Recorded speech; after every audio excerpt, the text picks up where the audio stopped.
If you want to go and do something, there's only one person that can do that, and that is yourself. The first action you need to take is you need to take an action. Do you know what the difference between a crazy person and a leader is?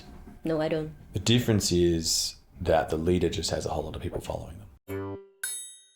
Cryptocurrency is a form of money that is not controlled by a sovereign government. So it's a form of value.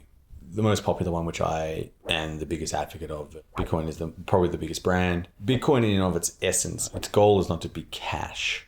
Its goal is to be digital gold, because there's only 21 million Bitcoin and people need to store their wealth in a place that's not controlled by a government, not controlled by a bank, not held by anyone else but yourself. That is what cryptocurrency provides. Immutable, trustless store of value. And that's a revolution. That's an incredible thing, because all money in the past has been, pretty much issued, apart from gold, but pretty much issued by governments for a long, long, long time.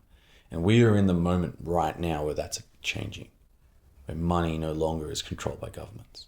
So if I hold 1 Bitcoin, no one can take that away from me. I can store that value and hold it myself as an individual. It's not sitting in a bank, it's not sitting in a vault, it's sitting on the blockchain, and I am the person that's holding that.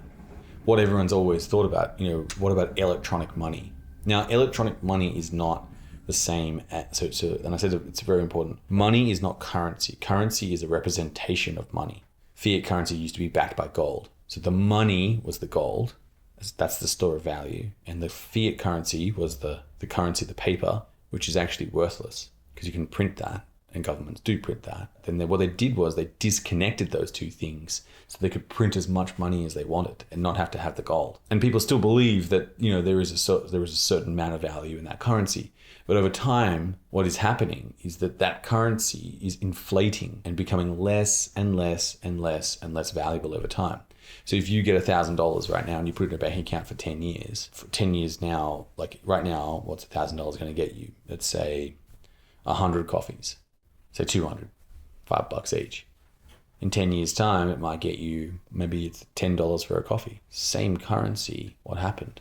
Same minerals, same resources, same everything. What happened? Why are we losing the value of our currency? Because that's the way the system's set up. Because then they can keep printing more money every year.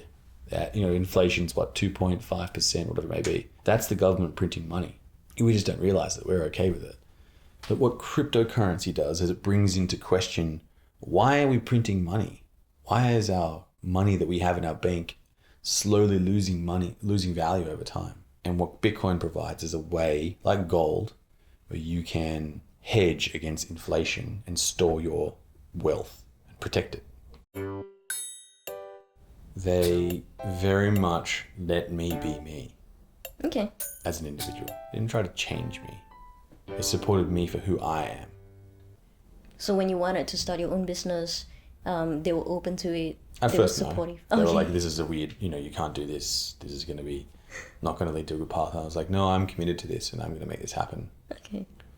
And slowly over time, I worked very, very hard to, I applied every single part of myself and my energy to make that happen. And they could see that. And when they realized, anything that anyone is fully committed to, you want to support them in that. And they supported me in that. Okay. And they realized I'm fully committed to something. Because, I do a lot of things and I wasn't a great student. I played a lot of computer games and, I was sort of a bit bored.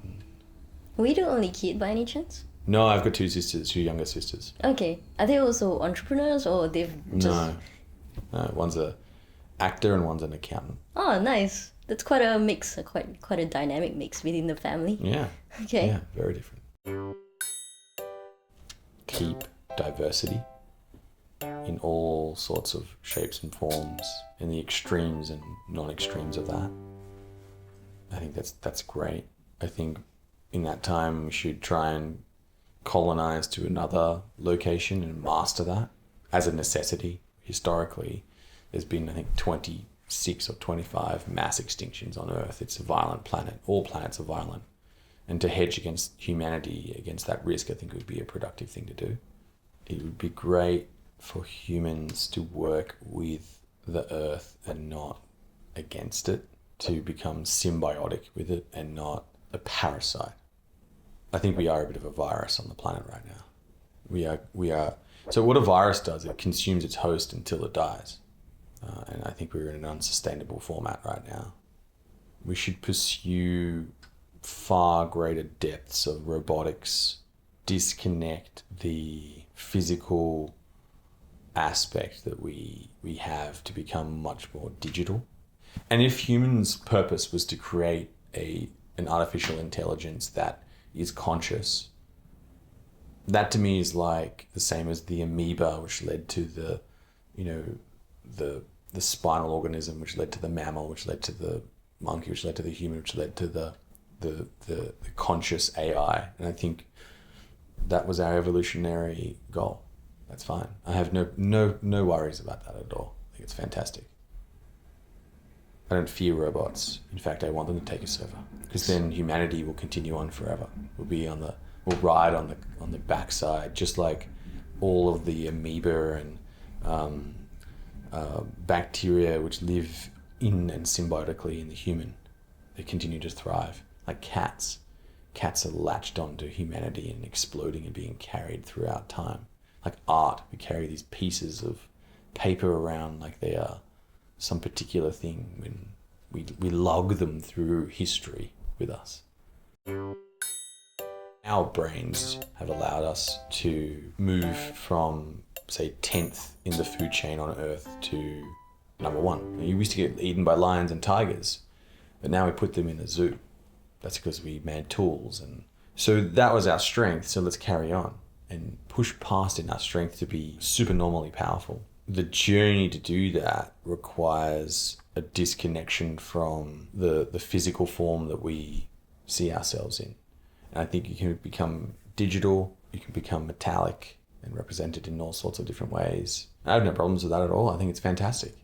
I think it's exactly what we were supposed to do, and that will allow us to travel all throughout the universe and discover exactly what's going on here. Because I think the reason why we don't understand the universe is because we are limited in our thinking. Our computer that we have been given doesn't have the bandwidth and RAM and ability to crunch the computer program that we're actually in.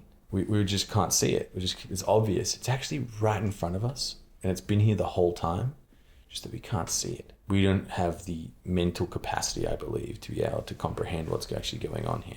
Like we just see an impression. It's like, the software that it took to go to the moon. The phones that we carry around in our pocket is more powerful than those computers. And in the same way, I think that's all we need. We just need a faster and better computer, and we could understand what's going on in the universe. And with that, then we can, I don't know where that leads. You can do all sorts of things. So humans, I believe, live in a hierarchy. All animals on Earth do. There's the either physical strong one or the mentally strong one. There is a hierarchy. We come from lobsters. Lobsters live in a hierarchy. And in fact, when 2 lobster males fight each other and one wins and one loses, the other one's genitals actually fade away. And so the distribution of robots and AI will not be an even distribution. It will only go initially to the people who can afford them. And they will leverage that to an incredible level. That could lead to hostility, but I think there is a large degree of technology adoption, hierarchical way. Humans have gotten even smarter and seen from history because of documentation that when you want to remain at the top of the hierarchy, you need to do it in certain ways. Create long, sustainable hierarchies. And I think that will continue on. I will go to space. Are you gonna take a selfie in space? No. I'm not really a selfie person. You don't actually have rights in this country as a citizen and as an individual. Whereas I think we should have some explicitly written. I shouldn't say that, but that's Hey guys, thanks for checking out this episode in a series where we interview business leaders, tech innovators, and startup founders about their business journey, insights, and reflections. If you find value in this, please leave us a comment below, and also like, subscribe, and hit the notification bell. Enjoy!